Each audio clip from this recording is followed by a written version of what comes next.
Hi guys, and welcome to another video. If this is your first time here, hi, please consider subscribing and join the family as we journey on to a happy life. In today's video, we're going to be doing a cook with me video, and as you can probably see and also saw from the title, we're going to be making split pea soup. Now I have made split pea soup on my channel before, so the recipe is basically the same, but just a little bit different. We have a weight loss group, and in that weight loss group, some of us prefer to have soup throughout the week. Number one, because it's a quick and easy low calorie meal that you just have to warm up. You make it once and you can eat it throughout the week, freeze it and eat it throughout the week. And number two, it is very low calories and you can make it high protein if you add in meat or chicken. So this split pea soup that I made was about 150 to 180 calories per serving, depending on whether you have a big bowl or a smaller bowl. And it's really low calories and it makes you feel so full, you guys. So as you can see here, I used an entire bag of split peas.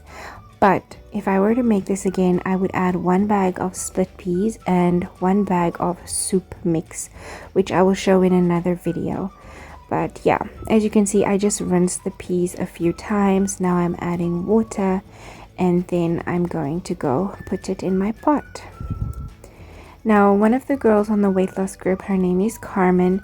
When she makes her soup, she braises the meat and the onions first before adding the peas and the carrots and the potato and water and stock cube and soup packet. So, but as you can see here, I don't do that.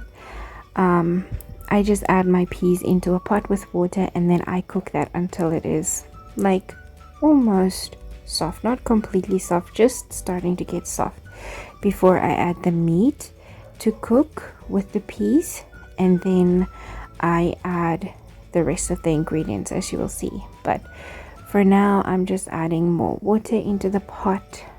You don't want to fill the pot to the top with water because pea soup boils over. Like, even if you close the lid, it's going to boil over and make a mess. So you do always just want to leave a little room for breathing. Now, this is the meat that I use. It's not actually meat. It's called soup bones. I bought it at Woermanbroek, or you can get meaty bones. You can get lamb. You can get beef. You can even use pork. Pea soup with pork goes really well. But as you can see here, I was just washing the meat, rinsing it, and then I went and added it to the pot with the pea soup.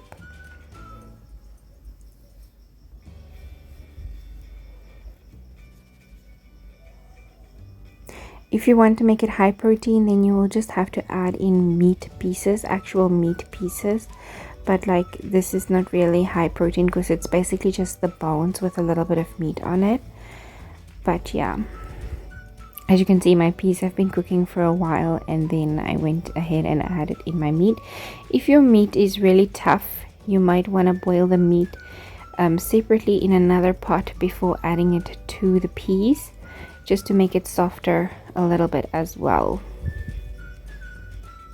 But this turned out to be great. The meat turned out to be soft enough, so I didn't have any issues. But normally with beef, you want to cook it a little bit separately with the peas and then add them together. So I was just stirring everything around, making sure that the peas don't stick to the bottom. Another thing with cooking pea soup is you can easily get them to stick to the bottom. So you don't want to put it on too high of a temperature, but at the same time, if the temperature is too low, it will take very long to cook. Side note, my mom was craving jelly, so we decided to make some jelly as well. Making jelly is very easy, you guys, but Willow insisted on helping me with this one. Also, if you can hear background noise, I'm very sorry. My neighbors are playing music while I am filming this voiceover.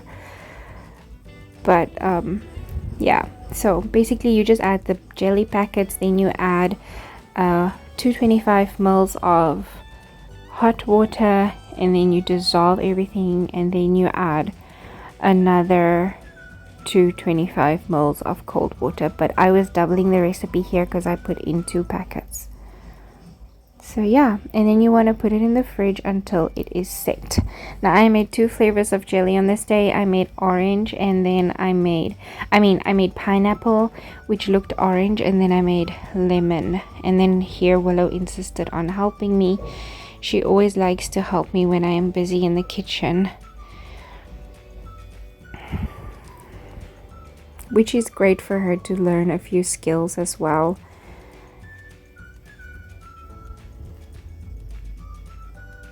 But yeah, making jelly is like really so easy. You just follow the instructions on the packet. I do want to find a very low calorie jelly. I know you can get them overseas, but I haven't seen one here yet. So now I'm just again stirring the pot and checking to see the texture of my peas, whether it's soft, and the texture of my meat. And then I decided, okay, it's time to add in the veggies. So the veggies that I'm using are onion, carrot, and potato, but you can literally add any veggies that you like. You can even add celery, spinach, whatever veggies you like. But yeah, I was just chopping up my onions, and then I grate everything into the soup, you guys, because I want everything to be small pieces. I don't like a chunky soup. Yeah, so I like everything to cook and incorporate nicely together, and the way that it does that is if you grate it. And also, I hate the texture of onion. I hate the taste of onion. I don't eat onion, so whenever I do put onions in the food, it has to be so fine that it literally just disappears. So I just went to go give the pot another stir quick, and then I carried on with prepping my vegetables. Looked for the grater, started grating everything up. My mom was checking the soup there for me, because yeah, grating everything kind of took a while. And this soup is awesome because you can literally scoop it into bowls and freeze them, and it literally keeps the soup as fresh as the day that you made it. So when you take it out of the freezer, all you do is you put it in the microwave for like 2 minutes, and then take it out of the bowl that you froze it in, and then put it into like a normal bowl, and then warm it up further. So here I was adding the veggies. As you can see, everything is grated up: the carrots, the potato, and the onion.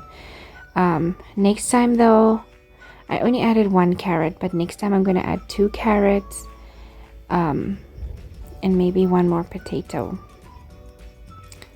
because the volume of soup that it made wasn't that much. And I have a big family, or let me not say I have a big family, I have a family that loves to eat soup. And my mom is also loving soup right now because she's just craving salty foods and soup. So yeah, it didn't last me quite as long as I would have liked, but that's because we had some of the soup, and then I froze some, and I was sharing with my mom as well. So this was much later. As you can see, the soup is all nice and incorporated now. The meat has pretty much fallen off of the bones, most of them, and yeah, all the veggies are soft and basically just incorporated into the soup. So here I am dishing them out into my little bowls for the week to freeze, and then there was a big bowl that we ate from the next day as well. So yeah, thank you guys so much for watching. Look forward to seeing you in the next one.